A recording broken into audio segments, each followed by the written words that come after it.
Benteng yang dibangun pada tahun 1611 ini digunakan sebagai pusat pertahanan bangsa Portugis dari masyarakat setempat.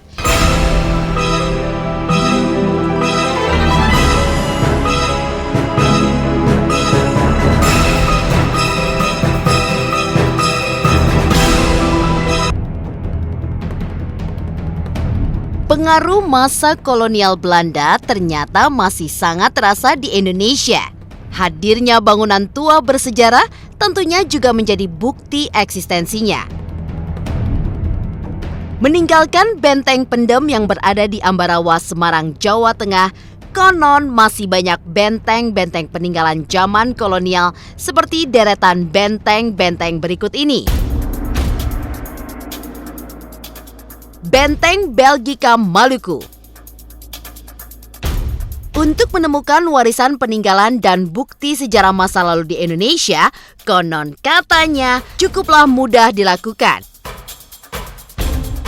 Salah satunya bisa ditemukan saat menyambangi Pulau Maluku. Ya, konon di sana terdapat sebuah benteng bernama Benteng Belgica, di mana benteng yang berada di Bukit Tabaleku, Naira Tenggara, Pulau Neira, Maluku tersebut merupakan saksi bisu dari sejarah Indonesia yang dijajah oleh bangsa Portugis dan Belanda. Benteng Belgica sendiri konon katanya mula-mula dibangun pada abad ke-16 oleh bangsa Portugis. Hingga kemudian saat penjajahan Belanda, benteng kembali dibangun pada 4 September 1611 oleh VOC atas perintah Gubernur Jenderal Peter Booth yang diberi nama Fort Belgica. Fungsi dibangunnya benteng jelas untuk menghadapi perlawanan masyarakat Banda yang kala itu menentang adanya monopoli perdagangan pala oleh VOC. Ketika mengunjungi benteng Belgica, waktu terasa seakan terulur ke belakang saat gejolak perlawanan dan pertahanan terjadi di tanah rempah tersebut. Wujudnya yang usang tidak terurus, cat mengelupas, lantai rusak, dinding lumutan, hingga tidak dilakukan pemugaran sangat disayangkan oleh setiap wisatawan yang menginjakan kaki di benteng ini. Padahal nilai sejarah dan makna keberadaan benteng Belgica sungguhlah begitu tidak ternilai harganya. Bahkan bisa dikatakan benteng Belgica adalah salah satu harta bersejarah Indonesia yang konon katanya tidak dimiliki oleh satupun negara di dunia selain Indonesia.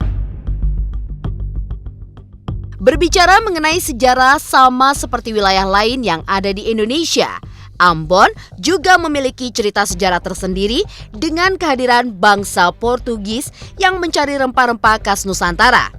Pada masa itu, rempah-rempah memang menjadi hasil bumi utama tanah air yang paling dicari oleh bangsa lain dari seluruh dunia, termasuk Pulau Portugis.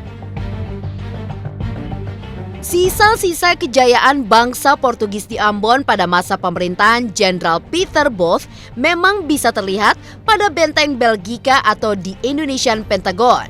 Oleh Jenderal Peter Booth, benteng yang dibangun pada tahun 1611 ini digunakan sebagai pusat pertahanan bangsa Portugis dari masyarakat setempat, yaitu masyarakat Banda yang kala itu mendeklarasikan pertentangan atas usaha monopoli perdagangan yang dilakukan oleh VOC.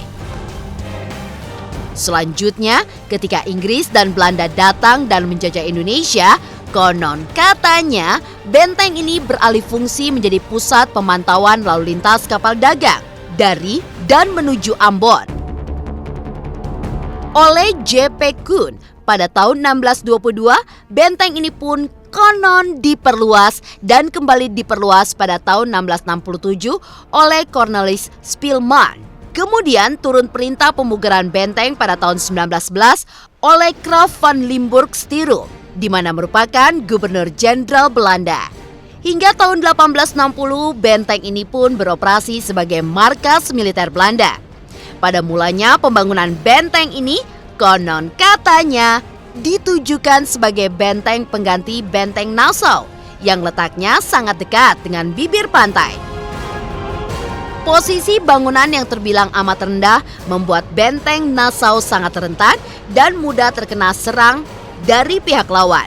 Akhirnya, dibangunlah benteng Belgika oleh VOC, lengkap dengan terowongan yang menghubungkan kedua benteng ini. Jika berdiri di tengah-tengah bangunan utama, maka sejauh mata memandang, bangunan ini hanya memiliki 4 sudut. Namun, jika dilihat dari ketinggian, maka akan tampak bentuk sepenuhnya dari benteng Belgika, yaitu segi 5 dengan 2 lapis dan menara besar di setiap sisinya. Bagian tengah benteng sendiri konon katanya merupakan tempat penahanan dengan 2 buah sumur rahasia yang kabarnya merupakan penghubung benteng Belgika dengan benteng Nassau dan pelabuhan kota Ambon. Untuk bisa menuju ke bagian tengah benteng, tentunya harus menuruni anak tangga yang dahulu adalah tangga hidrolik atau dapat dinaik turunkan.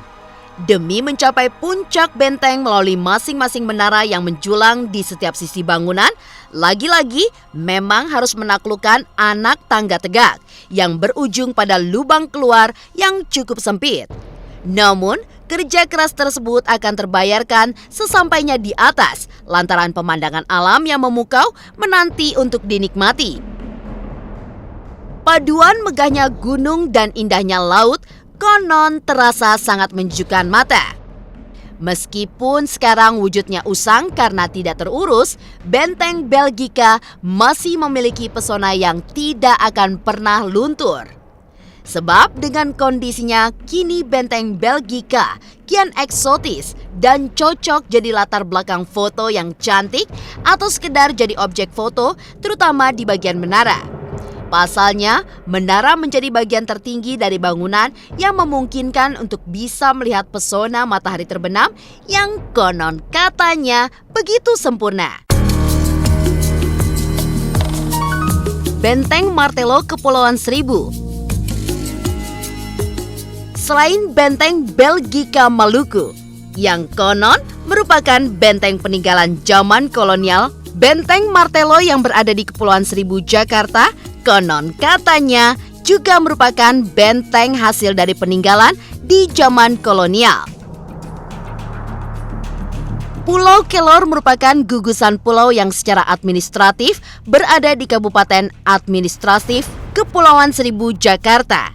Letaknya berdekatan dengan gugusan yang sama dengan Pulau Petandan Besar, Pulau Petondan Kecil, Pulau Kelapa, Pulau Andrus, Pulau Cipir, dan Pulau Bidadari. Sebagai peninggalan masa kolonial Belanda, tentu pulau yang luasnya diibaratkan sebesar daun kelor, yakni 28 hektar ini, konon katanya memiliki nilai sejarah yang tinggi. Di mana di sini terdapat peninggalan seperti galangan kapal dan benteng yang dibangun VOC untuk menghadapi serangan Portugis di abad ke-17, yaitu Benteng Martello. Benteng Martello memang menjadi primadona Pulau Kelor lantaran bentuknya yang paling terlihat meski dari kejauhan hingga menjadi daya tarik wisatawan untuk mengunjungi pulau ini.